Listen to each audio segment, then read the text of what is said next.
महाराजांनी नित्यनेम आटोपला, त्यांची जप साधना. आता संन्यासी आले होते ते. संन्यास धर्म किंवा ब्रह्मचर्य धर्म घोकावी अक्षरे. हो, संन्यासी आणि ब्रह्मचर्याने नित्य अभ्यास करायचा. नित्य शास्त्राची, वेदाची, पुराणाची अक्षरं घोकायची आणि पाठांतर करून तुमच्या माझ्यासारख्या भरक्या जीवांना उपदेश करायचा. हे ब्रह्मचर्याचं संन्यासाचं काम पुराणात सांगितलं. आपण साधी माणसं आहोत, प्रपंचातली भरकी माणसं आहोत. आपण कळत नकळत आपल्याच्यानं चुका होतात. आपल्याला सावध करणं हे त्यांचं काम आहे. संन्यास घेतलाय, नित्यनेम आटपला, कमलंडू खाली घेतला, झोळी खाली घेतली, झोळी पांगवली आणि वाट सुरूला सांगितलं, बाळा घेतोस याच्यातली भिक्षा. त्याच्याजवळ काही नव्हतं, देवा काही नव्हतं. आणि या साधूनं त्या वाट सुरूला आपल्या भिक्षेतली अर्धी भिक्षा देऊन टाकली. भिक्षेचे 2 प्रकार सांगितले. कांती भिक्षा म्हणजे शिजलेली पदार्थ, आणि एक भिक्षा असती ती शिदा, ते कोरडा. काय म्हणता येईल त्या भिक्षेला? आमान्न. जलयो सर्वस्थित संगाना धान्या सर्वस्थितो भजायते नाम यज्जायते वैशान नरानाम भिन्न पात्रेषु यपाकेषु यम. ज्या पदार्थाला अग्नीचा आणि पाण्याचा संबंध आला नाही ती एक भिक्षा. आणि कांती भिक्षा म्हणजे शिजलेले पदार्थ. या कांती भिक्षेला फार सुंदर नाव दिलं माझ्या ज्ञानोबाराय तुकोबारायनं. त्या भिक्षेचं नाव आहे मधुकरी. कांती भिक्षा आणि मधुकरी एकच नाव. हे पुराणातलं नाव, पण ज्ञानोबाराय तुकोबारायने दिलेलं नाव मधुकरी. ज्यांनी ज्यांनी मधुकरी खाल्ली त्यांनी गाथे पाठ केले अभ्यास करून. ज्याने मधुकरी खाऊन आराम केला ते असेच पप्याच्या माईच्या भावताल गिरकी हाणायलेत. हा, ती मधुकरी तशी पचत नाही. ती मधुकरी खाल्ली की ज्ञानेश्वरी वाचावच लागते, गाथा वाचावाच लागतो. हा, संत वाङ्मय वाचावाच लागतंय तर ती मधुकरी पचती. मधुकरी खाऊन जर पंख्याखाली झोपला की तसाच झोपायला लावतो. गादी पण कटाळती त्याला. गादी कटाळली, गादी गादी गादी कटाळली. मधुकरी येते. अर्धी भिक्षा दिली, तृप्त झाला. पण तो वाटसरू इतका हुशार होता बा, त्याने विचार केला साधूनं आपल्याला जंगलात भाकरी दिली, या साधूचे उपकार फेडायचे. म्हणून साधूचे हातपाय दाबू लागला. ते साधू म्हणले नको दाबू रे. मनातली मनात म्हणले ह्या भोगासाठी तर जो घेतलाय देवासाठी घेऊन जोगा अवघा भोग तेरा, अवघा भोग तेरा, अवघा भोग तेरा. देवासाठी घेऊन जोगा अवघा भोग तेरा, अवघा भोग तेरा, अवघा भोग तेरा.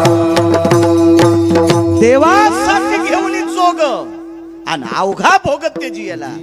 अरे देवासाठी भोग त्याचलाय. 1800 बायकांना सोडले. मुक्तचंदाच्या हाती राज्य देऊन टाकलं. पुत्र होता मुक्तचंद, त्रिलोचन, गोपीचंद, मुक्तचंद. अरे कशाला हातपाय दाबता? नाही म्हणे महाराज, या जंगलात काय भेटलं असतं तुमच्यामुळे, मला जेवायला भेटले, उपकार साधूचे नकोय. हातपाय दाबले. हातपाय दाबीत असताना महाराजांना सहज विचारलं कुठं चाललास रे? काही नाही म्हणे, काही अंतरावर गोपीचंद नावाच्या राजाची नगरी आहे आणि त्या राजाकडे 5-6 महिन्याला मी भिक्षा मागायला जात असतो. एकदा भिक्षा मागितली की 6 महिने कोणाला भाकरी मागायचं काम नाही, इतकं राजा द्रव्य देऊन टाकतोय. तर ज्या महाराजाने विचारलं त्यांना समोरचा वाटसरू सांगत होता मी गोपीचंद राजाकडे चाललो. तर झोपलेले महाराज म्हणले ते भिकारी गोपीचंद का? वाक्य नीट ऐका. त्या वाटसरूला काय म्हणले महाराज? तो भिकारी गोपीचंद का? इतका राग आला मदन बुवा त्या माणसाला. ते म्हणलं ए महाराज हिशाबात बोल. भाकर दिली म्हणून तू हातपाय दाबायला लागलो. आरो तुऱ्यावर चालू ते अरे तो भाकर दिलीस म्हणून तू हातपाय दाबायलो आणि एवढ्या मोठ्या राजाला भिकारी म्हणतोस? काही डोकं आहे का तुला? आथरून उचललं दुसऱ्या झाडाखाली. अरे झोप ना, जाय म्हणला. तू यासारख्या महाराजाजवळ कशाला थांबायचं? गोपीचंदावर किती प्रेम होतं त्याचं. हे कोण होते? गोपीचंद होते. गोपीचंद महाराजाच्या रूपात असताना पुन्हा वळकटी उचलली. म्हणला महाराज, सरळ सरळ कळत्या भाषेत सांगायलो, मी जिथं झोपेल त्या झाडाखाली वळकटी तो आणायची नाही. तो आ इथं दगडाला कमी नाही हा राजा महाराज, मी दगड हाणीन. अरे का रे बाबा, गोपीचंद राजाला भिकारी म्हणता? चांदण्याचा प्रकाश होता ताईसाहेब. चांदण्याच्या प्रकाशात Anuj Maharaj touch touch touch touch touch touch महाराजाच्या डोळ्यातून पाणी आलं. काय म्हणावं भिक्षुक्यानं? म्हणला रडून जिरूच नकोस. हा, गोपीचंद राजाला भिकारी म्हणला ना, आता रडून जिरवायला रे महाराज. महाराजानं सांगितलं, बाळा मला अश्रू याच्या करता आले. तुझी गोपीचंद राजावर किती श्रद्धा आहे. माय बापा समान मानतो म्हणे त्या राजाला. अरे माय लेकरावर जितकं प्रेम करते इतकं प्रेम करणारा राजा गोपीचंद आहे. महाराज तुम्ही त्याला भिकारी बनलात. महाराजानं सांगितलं, बाळा ज्या गोपीचंदावर माय बापा इतकी श्रद्धा आहे तो गोपीचंद मी आहे. पाय धरले. महाराज आपलं राज्य कोणी नेलं? कोण नाही नेलं. 1800 पत्न्या कोण नाही नेल्या. मुलगा कोण नाही नेला. त्याला राज्य दिले, आहे ती संपत्ती पत्न्यांच्या स्वाधीन केली. प्रपंचातलं वय संपलंय. संसाराच्या तापे तापलो मी देवा, करिता या सेवा कुटुंबाची. कौरव करू कौरव करू फलकट तो संसार, येथे सार भगवंत. आईशे जागवितो मना, सरिशे जना सहित. नकोय म्हणले आता. मग तुम्ही हा जोग घेतलाय. ऐक म्हणे, 1800 पत्न्या, राज्य स्वराज्य, समुद्र वलयांकित साम्राज्य, हे सगळं उपभोगत असताना विटेवरच्या मालकाचं आणि काशीतल्या मालकाचं नाव तोंडाला येत नव्हतं. ते सुख देवाचं भजन करण्याकरता अडथळा करत होतं. म्हणून त्या सगळ्या सुखाला लात मारली आणि आता महात्मा झालोय म्हणून मालक पहिल्या कडव्यात म्हणतात, गेला गो तया सुखा, गेला गो तया सुखा, गेला गो तया सुखा सुखा, गेला गो तया सुखा, गेला गो तया सुखा, गेला गो तया सुखा, गेला गो तया सुखा, गेला गो तया सुखा. जेणे हरी नये मुखा, जेणे हरी नये मुखा, जेणे हरी नये मुखा, जेणे हरी नये मुखा, जेणे हरी नये मुखा, जेणे हरी नये मुखा, जेणे हरी नये मुखा, जेणे हरी नये मुखा. मन होत कावीपती, मग होत कावीपती, मग होत कावीपती, मग होत कावीपती, मग होत कावीपती, मग होत कावीपती,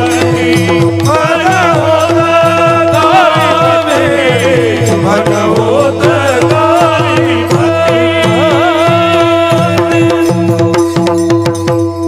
देवाचं नाव तोंडाला येत नव्हतं. स्वराज्याचा त्याग केला, हावली करून दिलं राज्य. या असत्तेवर आरूढ असणारी संत आहेत. एका सात्विक सदाचारी पुण्यशील पावन अनुरागी सत्वशील शीलवान चारित्र्य संपन्न एका मुलीचं लग्न झालं. किती पदव्या लावल्या आता?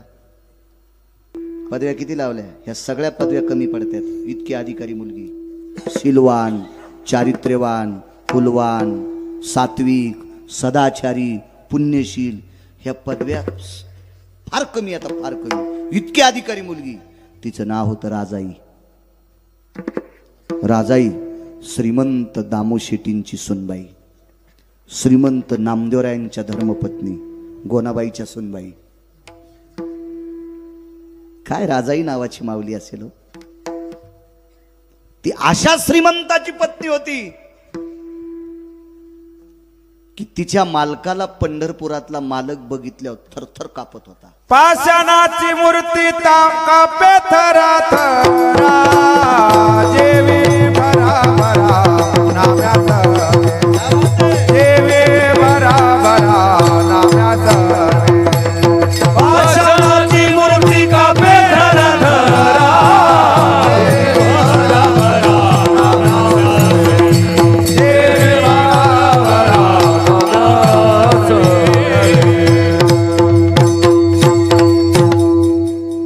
येठण घालून आऊत हाणायचा जर कटाळा असल तर येठण खालून दिल्यावर तरी आऊत हाणलं पाहिजे. है का नाही? वा वा. मला कधीच गध्याला चोंभाळायचा नाद नाही. गाईला चोंभाळावा, नसली दुधाची तर शेण तरी देती सडा टाकायला. सडा टाकायला अंगण जर शिमिटाचा असेल तर खत घालायचा कापसाला. म्हशीला चोंभाळा, गोध्याला काय चोंबाळाला आता आणतं ते. काय प्रमाण म्हणजे? पाषाणाची मूर्ती पाषाणाची मूर्ती कापे थरा थरा, जेवी भरा भरा नाम्यास दे. काय श्रीमंत मालक असेल, जिच्या मालकाला पंढरपुरातला मालक थरथर कापत होता, जेवत नव्हता. केली म्यांघोळ नाही मी ओंगळ, केली म्यांघोळ नाही मी ओंगळ.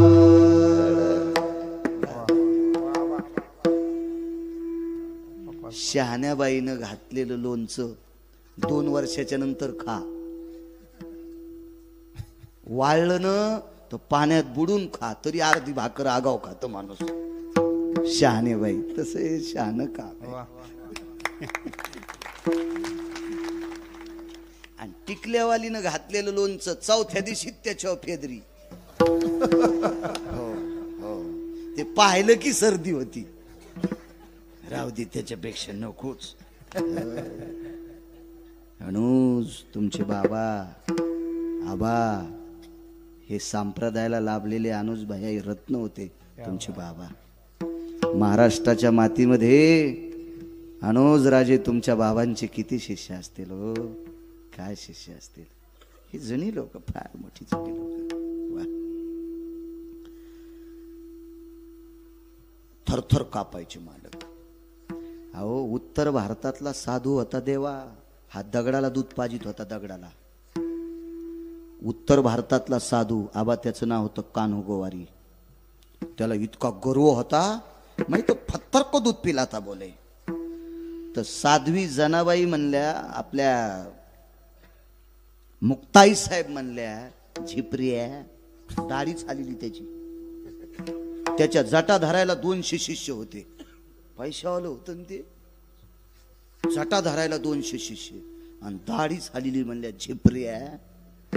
अशा रस्त्यावरल्या दगडायला तर महाराष्ट्रातले कुत्रे बी दूध पाजतील. तू पंढरपुरातल्या उभ्या पत्राला दूध पाज, तू या खडावा सांभाळीते. आणि मग कान्होगोवारी पंढरपूरला आला.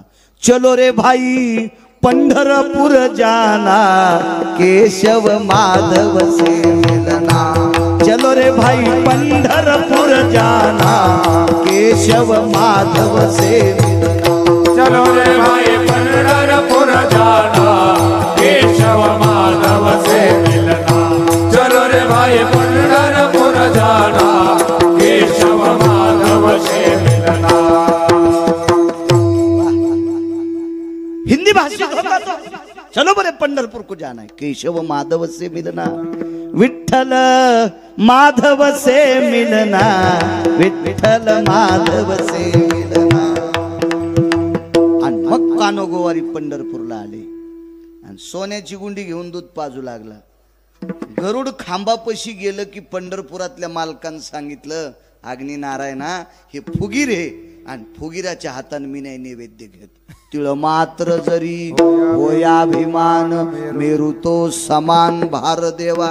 मालकान सांगितल्याबरोबर देवा अग्नीनं दुधात प्रवेश केला आणि इतकं दूध उकळलं की कानोगोवारीचे हातच जळाले.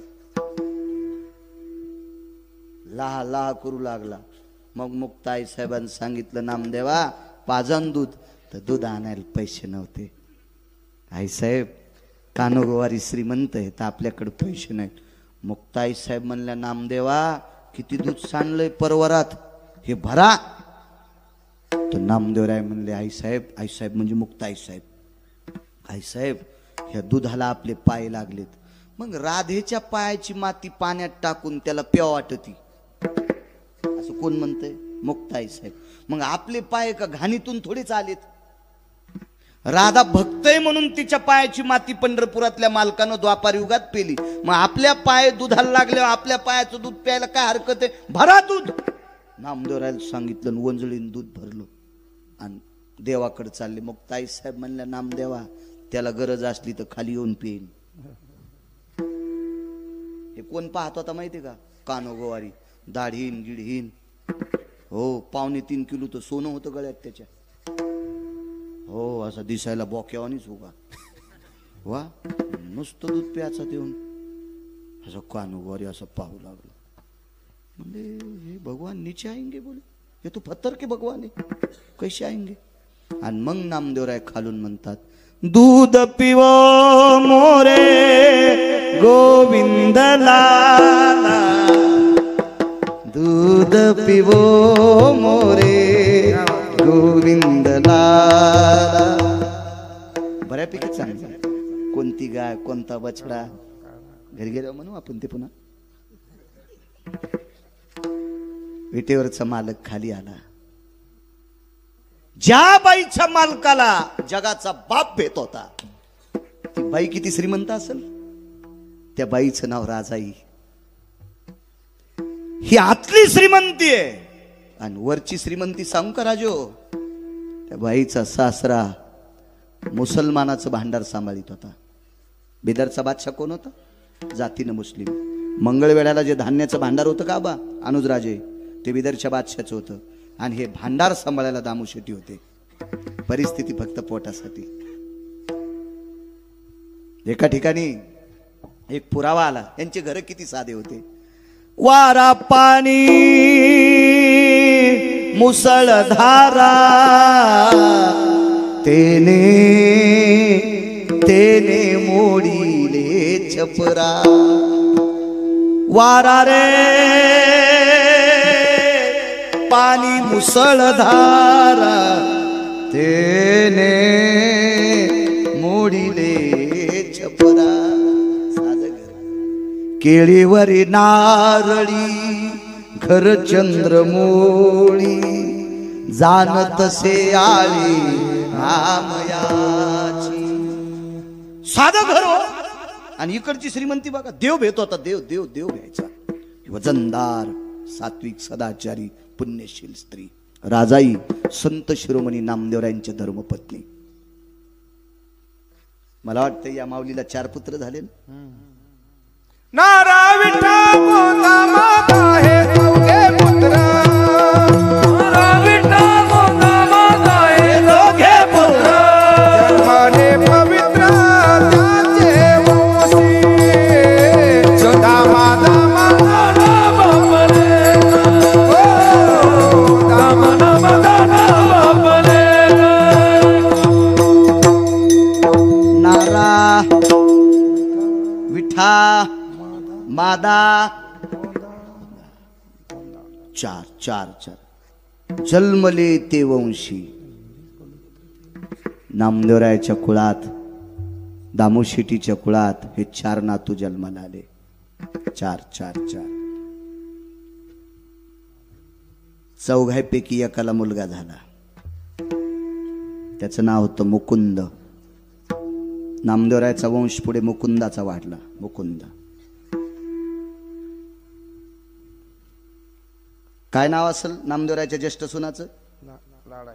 वा लाडाईला मुकुंद झाले. हो, आपल्या वंशावळी, संतांच्या वंशावळी पाठ ठेव जा, कल्याण करेल देव तुम्हाला. जे भक्त चरित्राते प्रशंसती तेही प्राणा परोते मजा आवडती निवृत्ते. जे भक्त चरित्राते प्रशंसती, पंढरपुरातल्या मालकाला जीवापेक्षा जास्त आवडतात. आपल्या संतांची यादी अंतःकरणात ठेवा. मुकुंद नामदेवरायचे पुढे नातू, तिथून पुढे मला वाटतं आता 14वे का 15वे वंशज नामदास महाराज वंशज आहेत त्यांचे. मुकुंद महाराजांपासून भारदस्त कुळ आणि त्या नामदेवरायच्या धर्मपत्नी राजाई अत्यंत परिस्थिती साधी. ज्या घरी असलेल्या माऊलीनं लोकाच्या शेतात गौऱ्या येचून चूल पेटवावी, दास्यत्व केलं, दासी नामयाची म्हणून साधी परिस्थिती नामदेवरायच्या घरी. आणि राजाईला दिपोळीला नेण्यासाठी तिचे भाऊ आले, माझ्या राजाई आईसाहेबांचे बंधू आले. बंधू दिवाळीला जा वाटतो. तुम्हाला एक सांगू का, नवरा कलेक्टर जरी असला तरी बाईला माहेर आवडत, आणि जिला माहेर आवडत नाही का तिला बाई म्हणायचंच नाही. साडी नेसती, लुगडं घालती म्हणून बाई म्हणायचं. दिपवाळीच्या सणा लेकी असावं,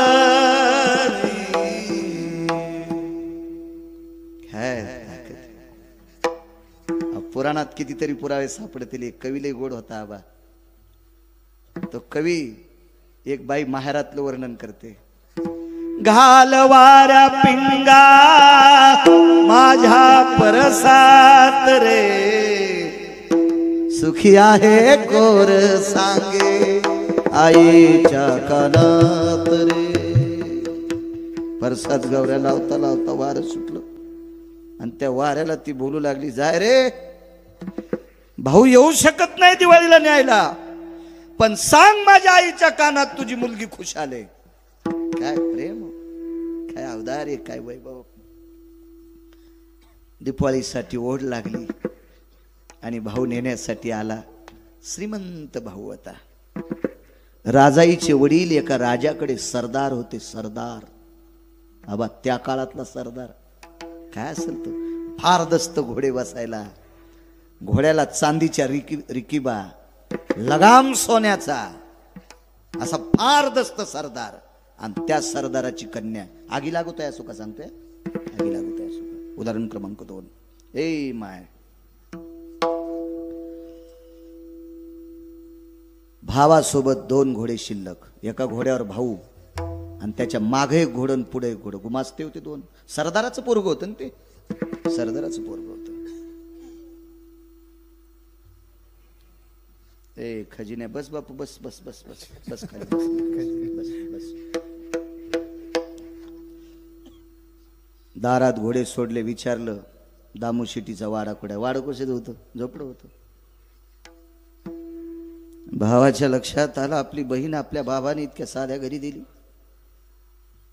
सोयरी कोणामुळे झालती? दिनाचा सोयरा पांडुरंग. ज्या वेळेला पंढरपुरातले मालक सोयरिकीला गेले त्यावेळेला राजाने विचारलं होतं, हे कोण आहे? बोले दुलेके. नवरदेव म्हणजे दुला, हे दुलेके मामा आहे बोले. पंढरपुरातला मालक म्हणला होता, मी नवरदेवाचा मामा आहे. बादशाहनं सांगितलं, सरदारजी देऊन टाका पोरगी. ज्याचा मामा इतका वैभवशाली, घोंगडीला हिरे होते आबा, घोंगडीला हिरे होते, अख्खा दरबार चमकत होता, असा मामा. वा, मामात मामा शेलार मामा, आताचे मामा रिकामे. काय मामा होते? तात्यात तात्या रघुवीर तात्या, आताचे तात्या लाटीते चपात्या. रघुवीर तात्या होऊन गेले, देख शेलार मामा होऊन गेले. काय काय काय योग होता फार जीवनात. शेकुन्या होऊन गेला ना मामा, शेकुन्या. त्याचा पाहुणा आहे तुमच्या गावात कोणी? हो ग, मी गाडी फोडायचा पुन्हा. ते पानचेट शेकून आहे, त्यानं स्वतःचे मायबाप अंधार कोठडीत टाकले होते हरामखोरानं. म्हणून पंढरपुरातल्या मालकाने एका बुक्कीतच आणला, विठाला विठाला.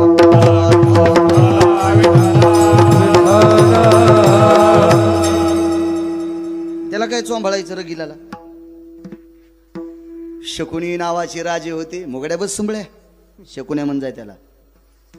कारण देवाचे आई वडील बंदी शाळेत टाकले होते, इतकंच नाही पाप केलं, स्वतःचे मायबाप.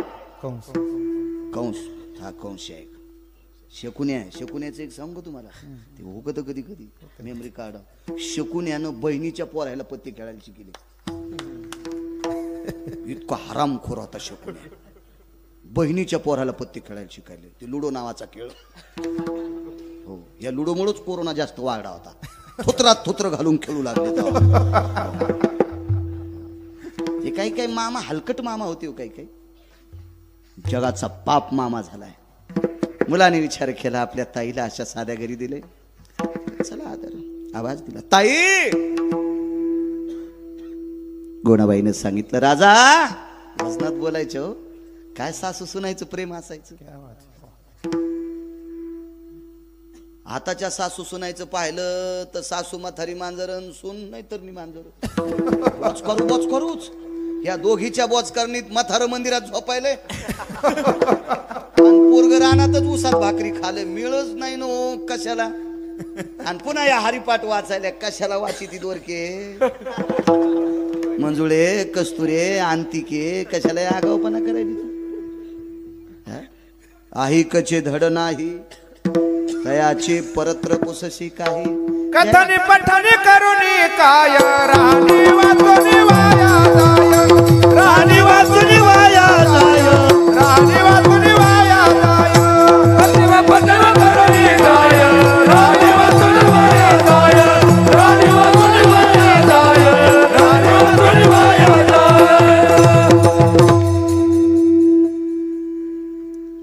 सुनशतातून आली, राणीमान नीट नसल्यावर चट मातीत जाते, गोड पुरावे. सुनशतातून आली, थकली होती काम करून. ते म्हणले, आत्या मी भाजी करते, तुम्ही 5-6 भाकरी टाका ना. म्हातारी म्हणली, बया रानात गेली तर माझ्या दिवसाला कमवायली काय.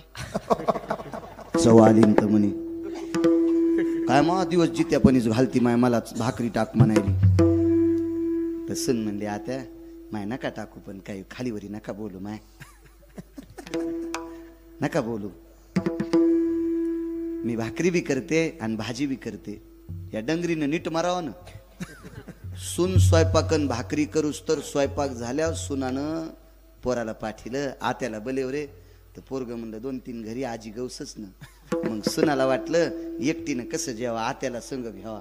तर सून सासूला बघायला गेली तर शेजारीन चपात्या करू लागली, ही एडगळ म्हातारी उंडे करून देऊ लागली.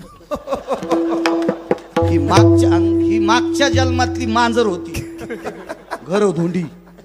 म्हणजे सुनानं भाकरी कर म्हणल्यावर म्हणली करायच्या नाही, आणि शेजारीन चपात्या करू लागली तेव्हा ही उंडी करून देऊ लागली. नाही हिच्या अंगात झोपीत भितड पडायचं का हिच्या अंगावर. हा, घरा सगळं ठोकून द्यावं लागन अशी म्हातारी. सुनालय खुश झाल्यान पण नागपिंपरीतल्या सुना म्हणल्या, बाई याला दरवर्षी आली जा, मस्त मथऱ्याला बॉम्ब टाकायलाय. पण सुनायनं जराशी तरी धरा. तुळस नाही म्हणालो मी, गाय नाही म्हणालो मी, काय धरा. वा वा, हेच ऐकायचं होतं मला तुमच्याकडून.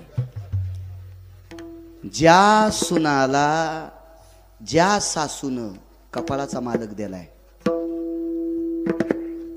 ज्या सुनाला आपल्या सासू सासऱ्यांनी कपाळाचा मालक दिलाय, त्या सासू सासऱ्याला मायबाप समजायचं.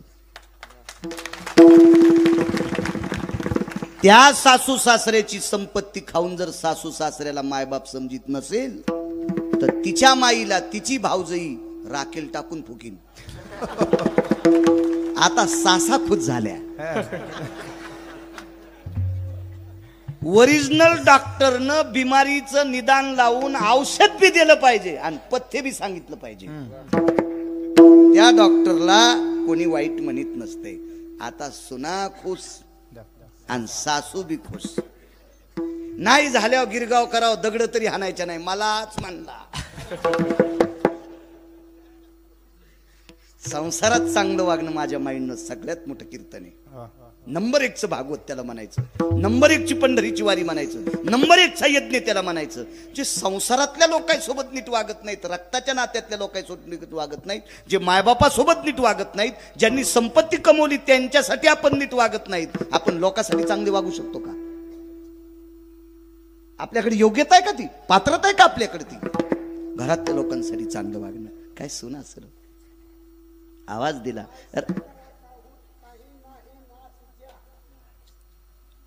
ऐसे का हो न करा काही, पुढे नाही ना द्या. वा चांगली गोष्ट आहे. वा छान. आपण त्यांना संग घेऊ. विठाला विठाला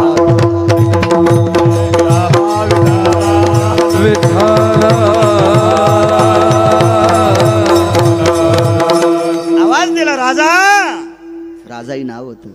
ए राजा, जी आत्या, बाहेर कोणीतरी बोलतय ग, ताई म्हणतय, पण काय आज्ञाधारी सून असेल देवा.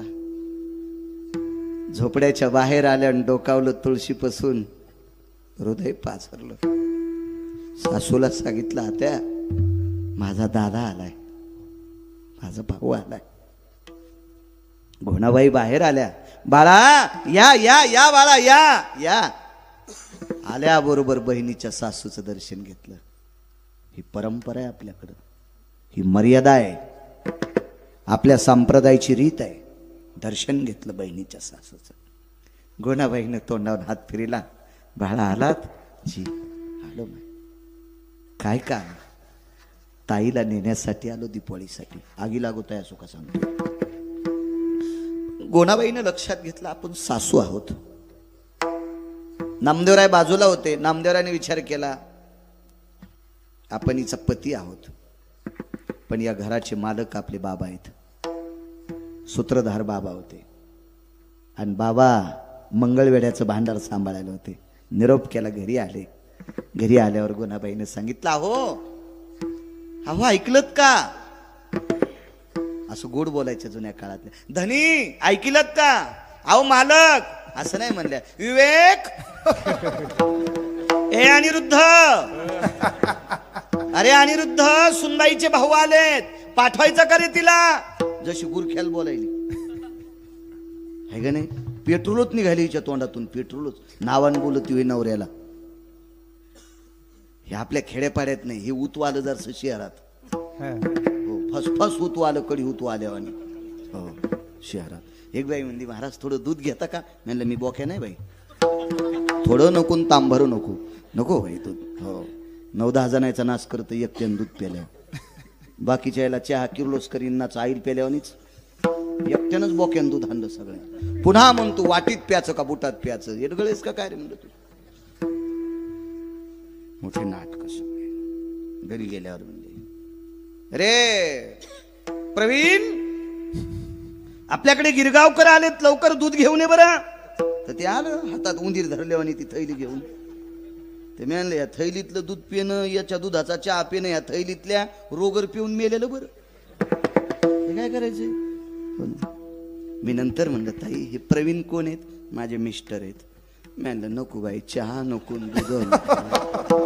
तुला जर नावानं बोलायले तर मला तर गॅसच्या पाईपनं हानीन हो प्रवीण. नको बाई येतो मी. आणि जरी तो मला नाही हाणलंस तर तू नवऱ्याला नावानं बोलतीस आणि तुझ्या हातचा चहा प्यायला मी गाडी पुलाखाली जाईन. मी एकदा वाचलो बाई, नको मला तुझ्या हातचं नको, मी दगड खाईन, पण तू नको चहा आण दूध. अशा काय भेटतात नंबरी. चला, ज्ञानोबाराय तुकोबारायच्या राज्यातली लोक आहेत आपण. सासऱ्याने सुनाला आवाजाऊ बोलण्याची पद्धत छत्रपतीपासून चालत आली. सुनबाई, वजनदार शब्द. हो सुनबाई, तिकून आवाज आला पाहिजे. जी मामांजी. हे बी आवाजाऊ बोल ना. ए काय? त्याच्यामुळं मशीन लावा लागायल्यात कानायला. तर तुम्हाला एक सांगू का, ज्याचा पिंडात बदल होत असतो का त्याचा ब्रह्मांडात बदल होत असतो. आचारसंहिता आपण पाळायची, पुढचे पाळत असतात. वजनात बोललं पाहिजे, वजनात वजनात. लक्ष्मी बायकोला म्हणलं पाहिजे, हे सावित्री, हे दुर्गा, हे वत्सला. हेच म्हातारे अरे आज तू का मशी हाकारायला, कशे पुढे हाकारायला, नाव दिले देवानं तिला.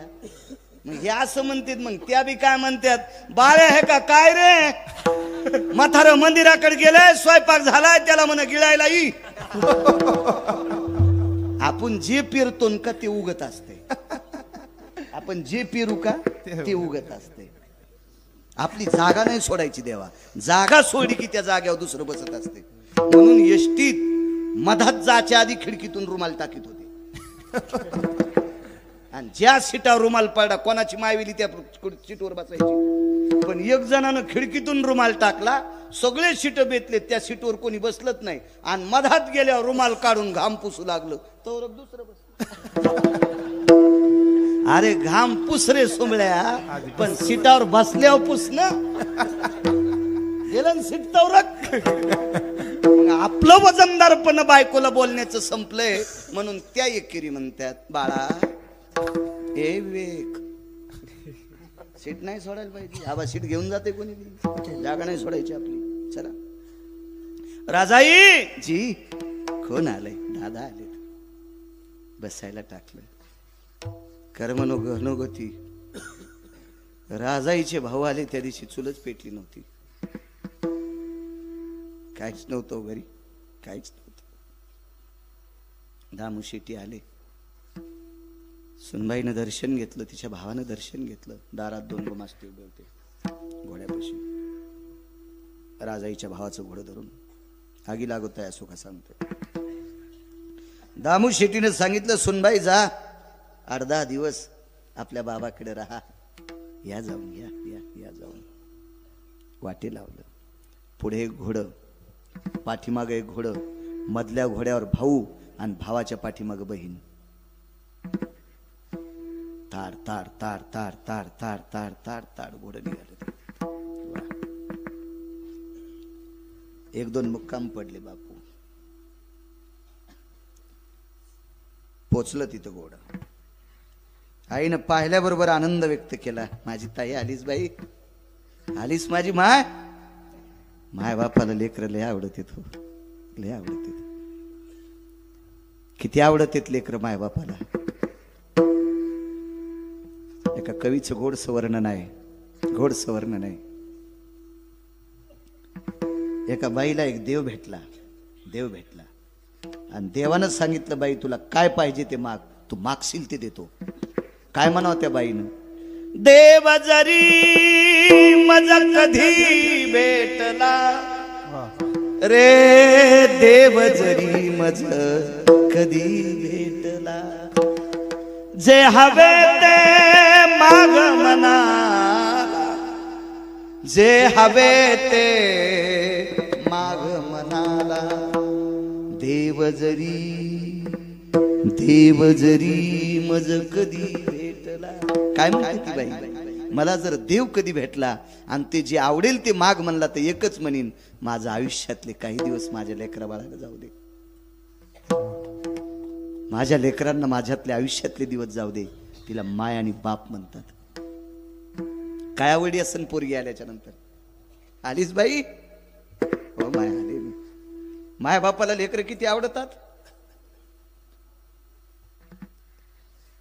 माय मृत्यू पावली, माईचं पार्थिव लाकडावर टाकलेलं आहे. भडाग्नी नावाचा अग्नी दिला. मुलगा एकुलता एक होता.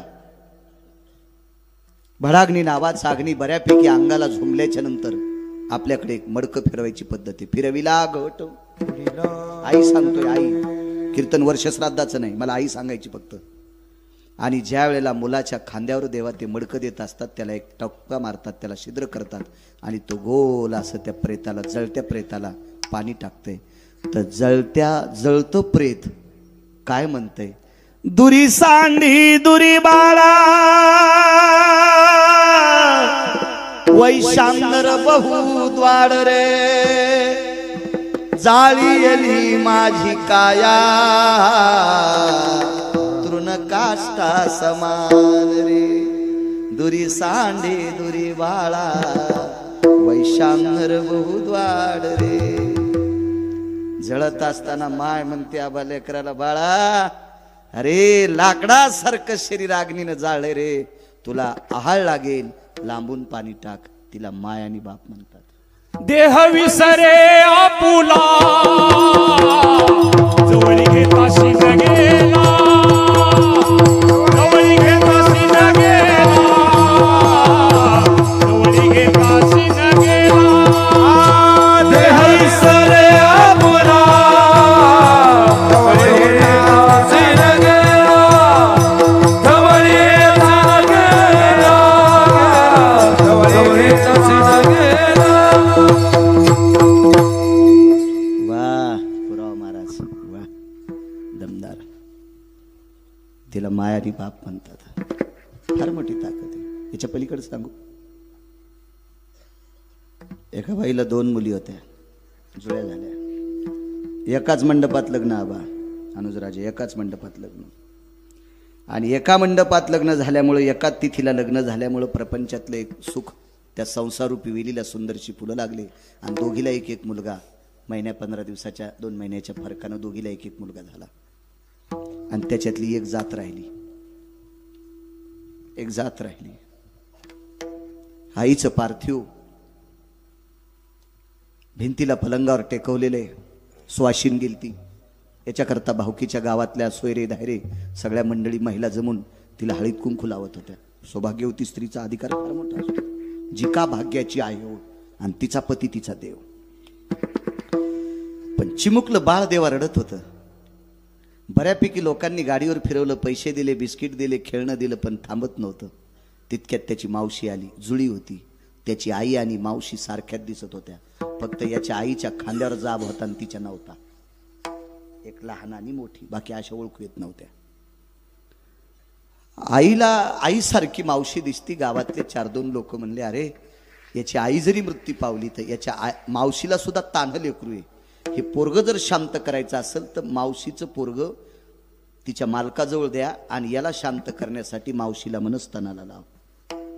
मावशी माईसारखी दिसत होती. आबा ही तुम्हा आम्हाला ओळखू येत नव्हती. याची माय आणि याची मावशी सारख्या.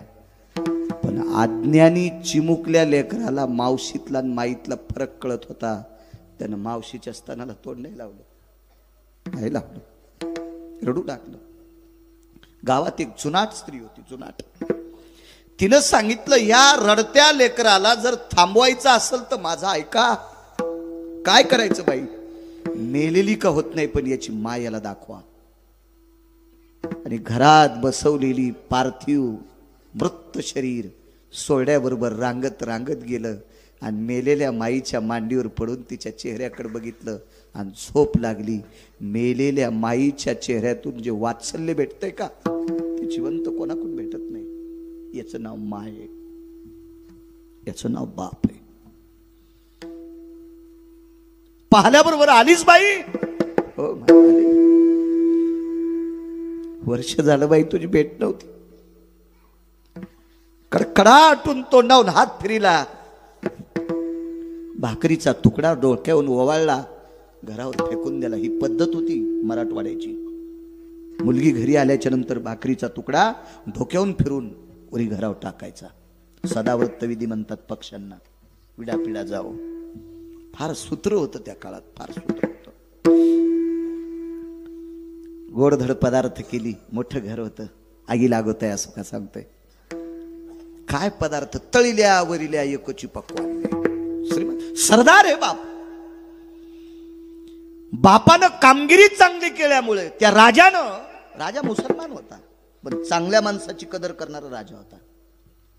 हे सरदार शिंप्याच्या कुळातले होते, पण बादशाला त्या सरदाराची कीर्त आवडली, कामगिरी आवडली, म्हणून 5-6 क्विंटल सोन्याचा पलंग गिफ्ट द्यालता, भेट द्यालता, सप्रेम भेट द्यालता. आणि राजाईच्या वडिलांनी विचार केला, अविरत आपण भगवंताची सेवा करतो, या प्रांताची सेवा करतो, राजा आपल्यावर प्रसन्न झाला, याच्याकरता सुवर्णाचा रत्नजडीत आपल्याला पलंग दिलाय, हा पलंग आपण आपल्या मुलीला देऊन टाकू. जशाल तसा पलंग ठेवला. आणि दिवाळीला मुलगी आल्यावर जेवायला बसले, लाडू टाकत होते. वडिलांनी स्वतःच्या ताटातला लाडू टाकला, आईने स्वतःच्या पात्रातला थोडासा लाडू टाकला. वडिलांनी, आई पुरे ग, बाबा पुरे. बाई खाणं, बाई खाणं ग, तू दिवाळीला आलीस, काय प्रेम उचंबळलं असेल मायबापाचं. जेवण आटपलं आणि पत्नीला सांगितलं, लक्ष्मी, आपली बाई राजाई त्या पलंगावर आराम करेल. रत्नजडीत महाल होता. राजाईला त्या पलंगावर झोपण्यासाठी सांगितलं. उशाला पाण्याचा पेला, तांब्या ठेवला, फुलपात्र ठेवलं. मध्यरात्री राजाई उठली आणि जमिनीवर भिंतीला टेकून झोपली. 1 नाही, 2 नाही, 3 नाही, 4-5 दिवस असं कळलं. पत्नीनं मालकाला सांगितलं, धनी, रोज तुम्ही मुलीला या पलंगावर झोपवता आणि मध्यरात्री ती उठून आपल्याला झोप लागली की ती जमिनीवर झोपते. मी तिला फार काही विचारलं पण ती काही बोलत नाही. ती म्हणते, मला झोपीत जेवण लक्षात नाही, मला काही कळालं नाही, मी झोपीतून कधी खाली उतरायचे, मला कधी लक्षात यायचं नाही. हे राजाई साप खोटं बोलत होत्या. त्याचं कारण आहे का पुढे, आगी लागोत आहे असो का सांगतो. तर राजाईच्या सोबत आणायला जो गेलेला भाऊ होता, म्हणजे ह्या सरदाराचा मुलगा होता, त्याने विचारलं, का रे बाळा, आपल्या ताईची परिस्थिती कस काय, तिचं घर कस काय. तर त्यानं सांगितलं होतं, बाबा आपल्या ताईची फार मोठी श्रीमंती आहे, फार मोठी श्रीमंती. मुक्काम पडल्याच्या नंतर राजाईनं भावाला सांगितलं होतं, दादा माझ्या घरची परिस्थिती जर तू आईला बाबाला सांगशील तर त्यांना दिवाळीचा सण एखाद्या सुतकी प्रसंगासारखा वाटेल. रक्ताच्या नात्यातलं व्यक्ती मेल्यावर जसा दुःख वाटा असतो, माझ्या घरची परिस्थिती ऐकल्याच्या नंतर आईला आणि बाबाला दिवाळी खा वाटणार नाही रे. दादा तुला बहिणीची शपथ आहे, तुला राजाईची शपथ आहे, माझी गरीबी आई बाबाला सांगू नकोस. सोबतच्या गुमास्त्याला सांगितलं, एक लक्षात ठेवा, माझे बाबा जर तुमच्या निष्ठेनं प्रेम करत असतील तर माझ्या बाबांचा आणि आईचा आदर करा. बहीण म्हणून माझी विनंती आहे. जी जी आई, ताईसाहेब जी. मुलाला लाख प्रश्न केला राधाताई, पण मुलानं सांगितलं नाही आपल्या बहिणीची गरिबी आहे. तिनं सांगितलं होतं, माझी गरिबी जर आईला आणि बाबाला सांगशील तर बहीण मेलेला निरोप ऐकशील. असा घाणेरडा निरोप नकोय आपल्याला, म्हणून आईला आणि बाबाला सांगितलं नाही.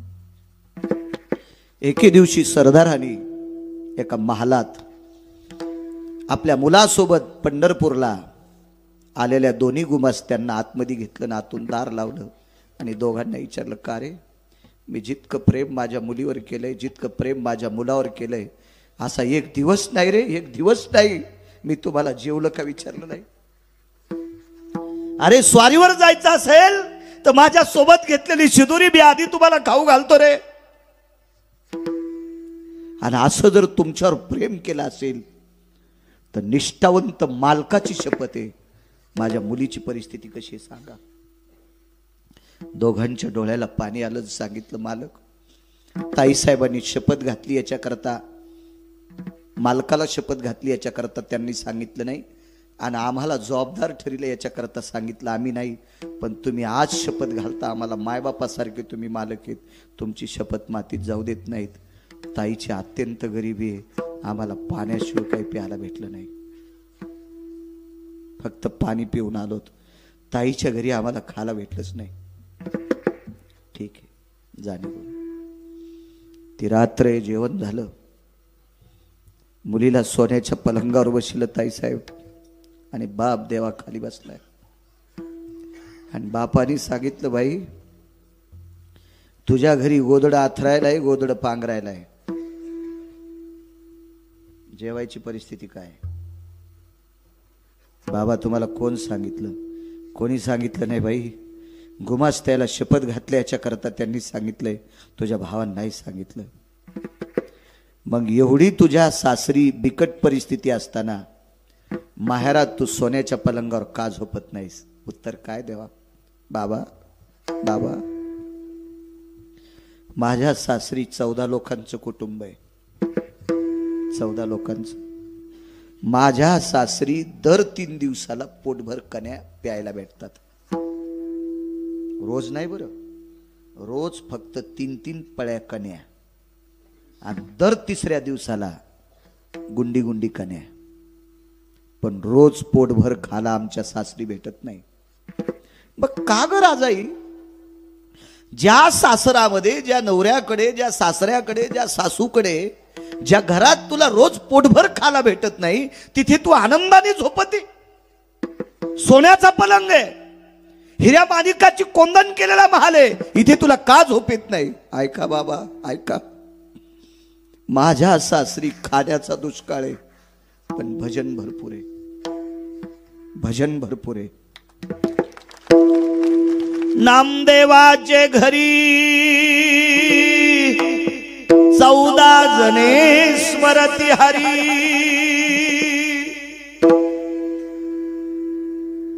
आमच्या घरात 14 जण भजन करतात. सकाळचं भजन असतंय, संध्याकाळचं भजन असतंय. काही कामानिमित्त जर बाहेर कोणी गेले नसतील तर दुपारची धुपारती असते, दुपारचं सुद्धा भजन असते. बाबा, झोपडे घरातून चांदण्या दिसत्यात. दर 3 दिवसाला पोटभर खातो, रोज पोटभर भेटत नाही, पण पोट भरून भजन. पलंग सोन्याचा आहे, महालाला हिऱ्या माणिकाची कोंदण केली, पण इथं टाळ सुद्धा वाजलेला ऐकायला भेटत नाही. म्हणून या सुखाला आग लागो बाबा, या सुखाला आग लागो. म्हणून मालक पहिल्या कडव्यात म्हणा, अगिला घेतया सुखा, अगिला घेतया सुखा, अगिला घेतया सुखा, अगिला घेतया सुखा, अगिला घेतया सुखा, अगिला घेतया सुखा, अगिला घेतया सुखा, अगिला घेतया सुखा. जेने हरी नये मुखा, जेने हरी नये मुखा, जेने हरी नये मुखा, जेने हरी नये मुखा, जेने हरी नये मुखा,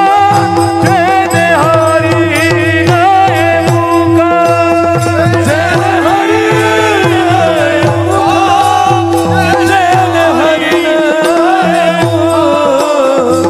होत होत काविपती, मज होत काविपती, मज होत काविपती, मज होत काविपती, मग होत काविपती, मग होत काविपती, मग होत काविपती,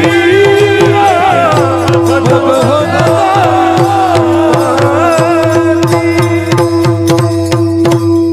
नाही झोपली सोन्याच्या पलंगावर का?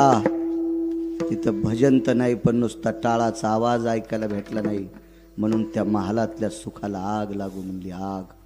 संत शिरोमणी नामदेवरायची पत्नी, हे जे सुख देवाचं नाव घेऊ देत नाही, त्या सुखाला आग लागू. राम वनवासाला गेले, 8:30 ते 10:30 व्हायला पाहिजे, आहे का नाही नियमानं?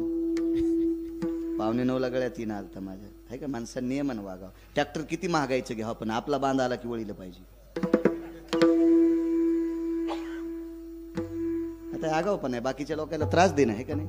मला वाटते 10:42 झालीत, पण 1-5 मिनिटात पुरावा सांगतो. पहिल्यांदा आलोत ना. मला वाटतं एखादी बाई जर आपल्या इथं पिठाला उसण्याला आली, उसनं पीठ मागायला बाया येत होते ना, तर डब्यात वाटी खुपसून नका कधी येईन, पण असं उधळून का होत नाही, पण दिलं पाहिजे.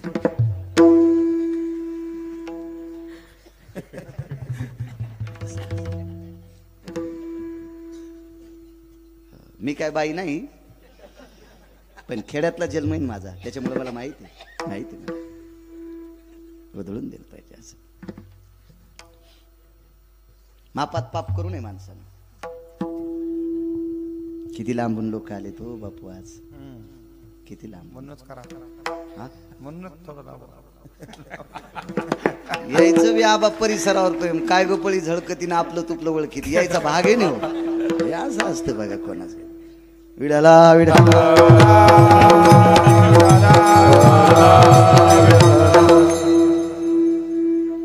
एक पुरावा सांगतो तुम्हाला. येत्या 22 तारखेला पंढरीतले मालक, 7व्या अवतारातले भगवान प्रभू रामचंद्र एका दिव्य मंदिरामध्ये विराजमान होणार आहेत. माझा मर्यादा पुरुषोत्तम ब्रह्मांडाचा नायक एका दिव्य वास्तूमध्ये विराजमान होणार आहेत 22 तारखेला, येत्या 22 तारखेला. म्हणून त्या 22 तारखेला ज्या ज्या गावातून माणसं आले त्या त्या गावातल्या लोकांना पायाला स्पर्श करून विनंती करतो, त्या दिवशी आपल्या गावात दिवाळी साजरी करा. त्या दिवशी आपल्या गावात गुढीपाडवा साजरा करा. गुढ्या लावा, तोरणं लावा, रांगोळ्या काढा. बायकांनी हरिपाठ वाचा, गाथा वाचा, ज्ञानेश्वरी वाचा. गावातल्या मंदिरात भजन करा. शक्य असल्यास एखाद्या सद्भक्तानं त्या दिवशी कण्या घुगरीची पंगत द्या. मी म्हणत नाही बुंदीच करा, कण्या भाकरी काय, आमटी भाकरीची पंगत द्या, पण उत्सव साजरा करा. माझा जगाचा बाप एका दिव्य मंदिरामध्ये विराजमान होणार आहे. त्या दिवशी विराजमान आहे त्या मालकाच्या नावानं फक्त अर्धाच मिनिट भीक मागतो. श्रीराम जय राम जय जय राम, श्रीराम जय राम जय जय राम, श्रीराम जय राम जय जय राम, श्रीराम जय राम जय जय राम, श्रीराम जय राम जय जय राम, श्रीराम जय राम जय जय राम, श्रीराम जय राम जय जय राम, श्रीराम जय राम जय जय राम, श्रीराम जय राम जय जय राम, श्रीराम जय राम जय जय राम, श्रीराम जय राम जय जय राम, श्रीराम जय राम जय जय राम, श्रीराम जय राम जय जय राम, श्रीराम जय राम जय जय राम, प्रभु रामचंद्र सियावर रामचंद्र की बजरंग बली की भारत माता की वंदे वंदे वंदे.